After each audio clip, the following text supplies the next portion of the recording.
I hope you are ready to see some adorable baby animals today. We are here at the Pocono Wildlife Rehabilitation and Education Center, and I'm with Ashley, who is the day manager of the facility. So hi, Ashley. Hi, Jamie. We're so excited to be here, and we're going to see some of your animals in just a little bit, but can you tell us right now, what is the rehab center?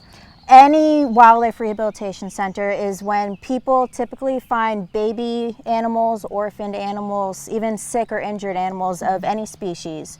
They can actually call us and ask us what to do, and they can bring the animals straight to us. And we will actually rehabilitate them. And our main goal is to rehabilitate them into a healthy individual and then release them right back into the wild. Okay, so a lot of these animals aren't staying here forever. You're Nope. trying to get them in good shape so they can go live where they're supposed to live, right? Yep. Wild animals need to stay in the wild. We want them here as minimum as possible. All right, great. Well, can we meet some? Sure. All right, let's go. Ashley, we're in this first room and it's called the intake room, and Yes. I'm seeing animals of all kinds all over the place. There's baby squirrels, there are owls here. So what happens in this room? This is basically our first responding room. This is our main clinic, and this room has actually seen every species in Pennsylvania, from hummingbirds all the way to bears. Oh, And we wow. actually have both of those on the property right at this moment. Yeah. So when people first bring an animal in, what we have them do is we actually have them sign an intake sheet. We need to know what they fed it, if they handled it. We need to know where they found it, because we want to try to release them as close to the original spot as possible. Oh, okay. Ooh, it's noisy in here. We are in the rabies vector room. Can you explain what that is? Sure. Rabies vector room means our rabies vector species. In Pennsylvania, there are actually 6 species that have rabies. It's raccoon, coyote, fox, groundhog, bat, and skunk. What you hear right now is actually our raccoons. It's almost raccoon feeding time here. Aw. We do 4 to 5 feedings for our raccoons a day right now at Wow. this age. Rabies is highly contagious, and when people bring in a rabies vector species, we want to make sure that they haven't been bitten, they haven't been scratched. We want to make sure that they haven't handled it with their bare hands. Okay. What kind of precautions do you have to take when you're physically handling them? The only volunteers that actually work with rabies vector species have already had their pre-exposure shots. Oh, It's a okay. series of 3 shots, kind of expensive. Not all insurance companies have it, but we want to make sure that our volunteers are even protected. And it sounds like they make a lot of noise and they get hungry too. Yeah. So do I understand babies that. are way- All right, well, we're gonna move on to the next Sure. room, right? Okay.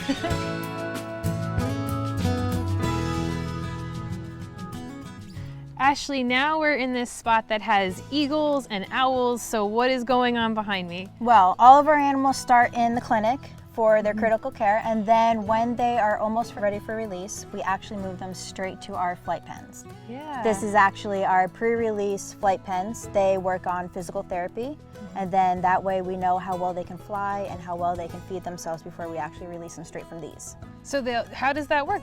When they're ready, do you just like open the door and they fly out on their own? We don't want to always release all of our animals right on property, because then they will actually come back for food. Oh, okay. So we will actually catch each individually and then take them off site, and sometimes we'll even release a couple individuals together. Oh, okay. But we do usually release them right off site.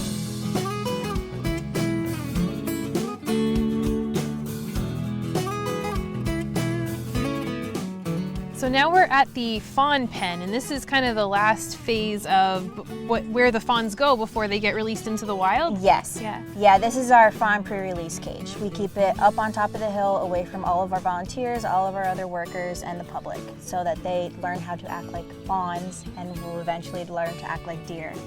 When fawns come in, they come in just like any other animal, straight to the clinic.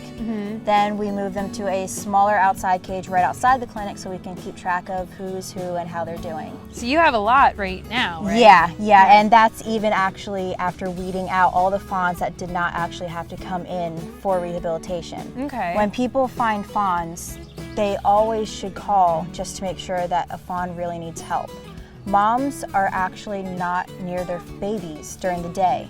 Baby fawns don't have a scent, so the predators would have no idea that they're there. The mom is the one that has the scent, and she draws the predators away throughout the whole day, and then she only comes back at night. Okay. Thing is, when people find fawns, She generally leaves them on their porch, Okay. in their backyard. We get lots of calls about those, and people think they're abandoned because they're sitting on their property. The mom's nowhere in sight. Okay. But give us a call first, because if the baby fawn is actually just laying curled up like a dog, he's perfectly fine.